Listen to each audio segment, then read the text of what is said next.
Le Plénès Club s'est rendu compte qu'il y avait un manque au niveau mobilité et le GAL Pays de Herve est arrivé à point nommé en nous posant des questions, de savoir sur les besoins que nous avions. Notre désir était vraiment de coller à la réalité des entreprises et donc on a réalisé une enquête auprès des 140 entreprises de Plénès par voie informatique et on a rencontré les 15 plus gros employeurs en termes de volume de personnel pour connaître vraiment leur réalité, leurs difficultés, la provenance de leur personnel, leurs horaires, leurs pratiques.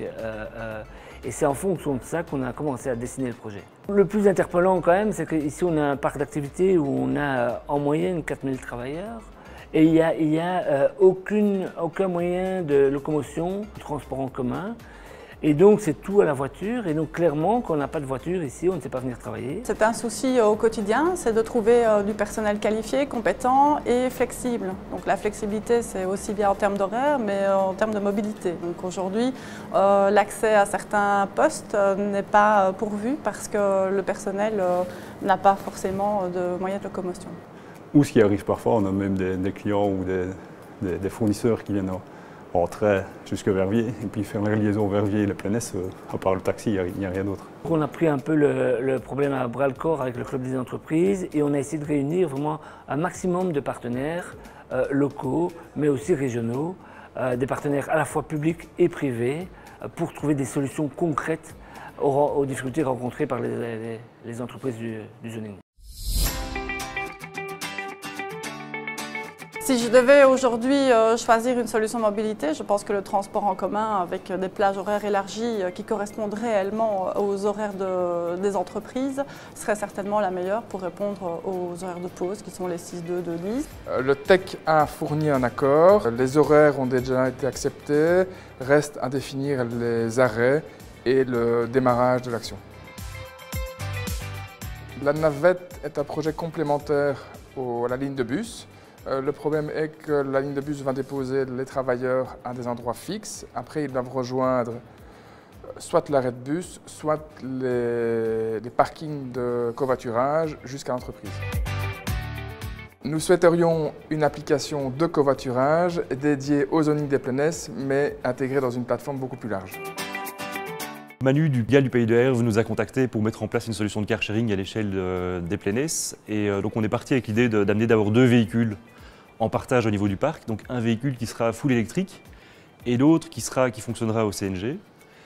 Et on invitera également les entreprises du parc à partager des véhicules en leur sein ou à l'échelle du parc. Donc en intégrant une offre qui intégrera 2 000 € d'incitant pour faire en sorte que chaque entreprise du parc puisse créer de la mobilité partagée soit en interne, soit à l'échelle du parc d'activité. Mais je pense que le problème là, c'est qu'il faut vraiment peut-être une application pour que ce soit facile et fluide pour le personnel, de se dire ah oui, il y a une voiture dispo à cette heure-là, je peux aller avec et avoir quelque chose vraiment de pratique. À la fois, il y a une absence de moyens de transport, mais il y a aussi une absence d'infrastructures adaptées. Donc ici, par exemple, on a par exemple aucun trottoir. Donc les personnes qui demain vont descendre du bus, si on ne prévoit pas d'autres solutions, on va créer du danger. Venir à pied, c'est impossible, c'est dangereux. À vélo, même combat, il n'y a actuellement pas de piste cyclable, rien n'est prévu pour la mobilité douce. On a essayé vraiment d'envisager les différentes facettes, à la fois des moyens de transport, l'infrastructure, les routes, mais aussi les aspects énergétiques. On va amener ici dans le zoning de nouvelles sources d'énergie plus respectueuses de l'environnement. Entre les produits pétroliers que nous vendons déjà, donc on va installer des bornes électriques, on va aussi installer 1 ou 2 pompes CNG, donc c'est du gaz naturel comprimé pour les véhicules légers, et peut-être à terme, si la clientèle le permet, alors du LNG qui lui est davantage consacré aux camions.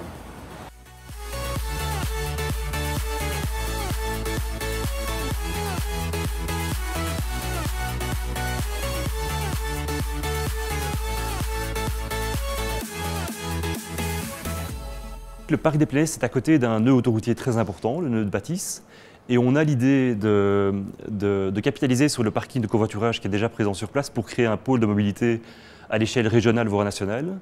C'est un endroit où vous êtes comme chez vous, vous attendez votre covoitureur et vous faites en sorte que vous pouvez commencer votre journée ou la terminer de façon très conviviale.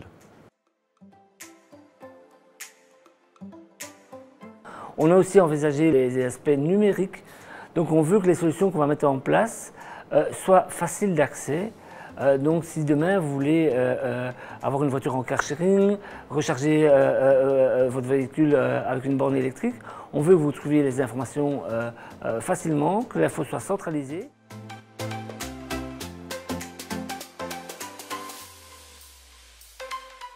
On a fait un plan volontairement ambitieux, en envisageant vraiment la problématique à 360 degrés.